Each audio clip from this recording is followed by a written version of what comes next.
Doctor Zakir Naik साहब, मेरा नाम रविकांत है। मैं अकाउंटेंट का काम करता हूँ। मैं हैदराबाद से आया हूँ। मैं सुना है कि आप हिंदुज़म के किताबों के गीता और राम के बारे में जानते हैं, और कुरान और मोहम्मद बारे में जानते हैं, और बाइबिल और जीसस के बारे में भी जानते हैं, मगर आप सिर्फ कुरान और मोहम्मद को फॉलो करते हैं। क्या आपका पेरेंट्स और मुसलमान है इस वजह से फॉलो करता है, और तीनों किताबों में कुरान सही है इस वजह से फॉलो करता है?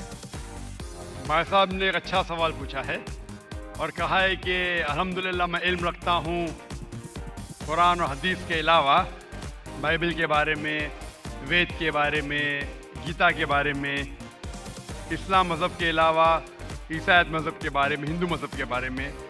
आप लेकिन सिर्फ फॉलो करते कुरान और मोहम्मद सल्लल्लाहु अलैहि वसल्लम को। इसकी वजह क्या है? क्यों आपके वालिदैन मुस्लिम है इसीलिए?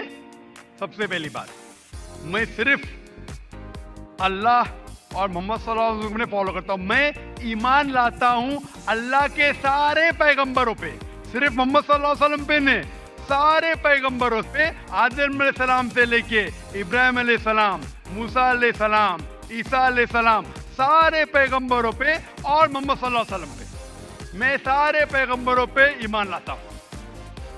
आपका सवाल था कि क्योंकि आपके वालिदैन मुसलमान हैं इसलिए आप मुस्लिम हैं।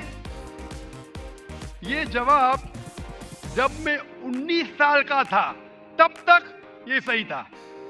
19-20 साल तक के मैं मुसलमान था क्योंकि मेरे वालिदैन मुस्लिम थे। लेकिन 19 और 20 साल के बाद मैं तहकीक करने लगा। मैंने ईसाई मज़हब की किताबों को पढ़ा, बाइबल को पढ़ा, यहूद मज़हब के, हिंदू मज़हब के, बुद्धिस्ट मज़हब के, पारसी मज़हब के, सिख मज़हब के। अब आज मैं मुसलमान हूं बाय चॉइस, क्योंकि तहकीक करने के बाद मुझे पता चला कि सबसे बेहतरीन इन सारे मज़ाहिब में से है इस्लाम। यानी अपनी जिंदगी अल्लाह के अहकामात के मुताबिक बसर करने को कहते इस्लाम। आप कहते हैं कि मैं सिर्फ कुरान मजीद के ऊपर अमल करता हूँ, नहीं, सिर्फ कुरान मजीद पे नहीं। अल्लाह ताला फरमाते कुरान मजीद में सूरह इमरान में सूरह नंबर 3 आयत नंबर 64 में, तालौ इला कलिमतिन सवाइम बैना बैनकुम, आओ हम उस बात की तरफ जो आप और हम में यकसा है। सबसे पहली बात, अल्लाह नाबुद इल्लल्लाह, कि हम सिर्फ अल्लाह सुब्हानहू व तआला की इबादत करें। बोला